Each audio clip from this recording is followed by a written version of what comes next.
siya'y hinahangaan na.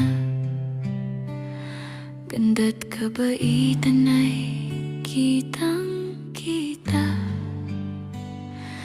Ngunit ang mga lalaki nag-aalangan dahil sa lalaking laging nakapantay sa kanya. Pinili niya ito kahit di gwapo. Puso't respeto, yun ang mahalaga sa kanya. Akala niya'y ito na ang wagas na pag-ibig, na siya'y mamahalin hanggang sa huling hininga. Bakit nga ba ikaw ay nagkamali?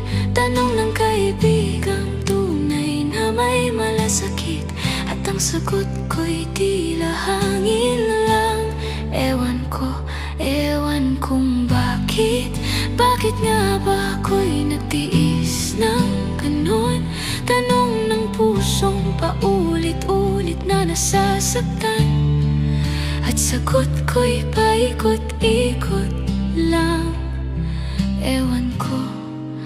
Ewan ng kasagutan.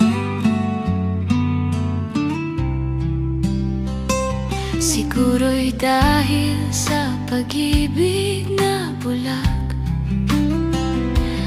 o sa takot na wala nang ibang darating.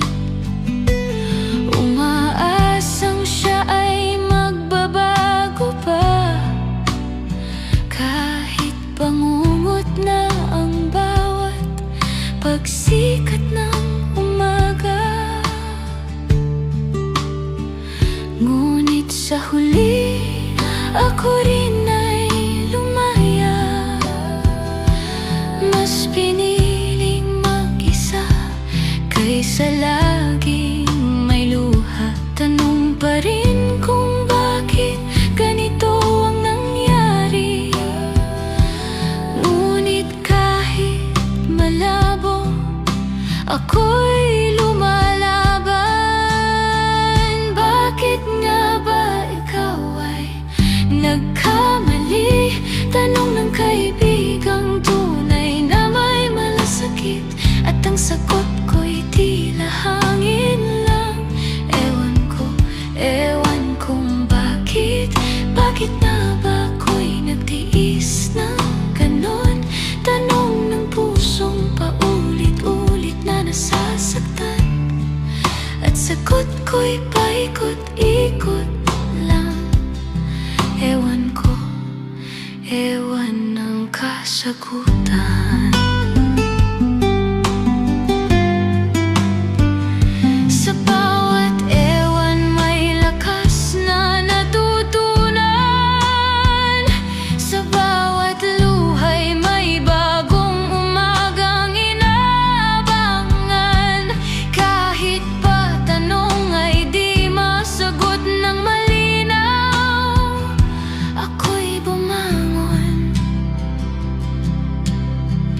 Yan ang mahalaga sa ngayon.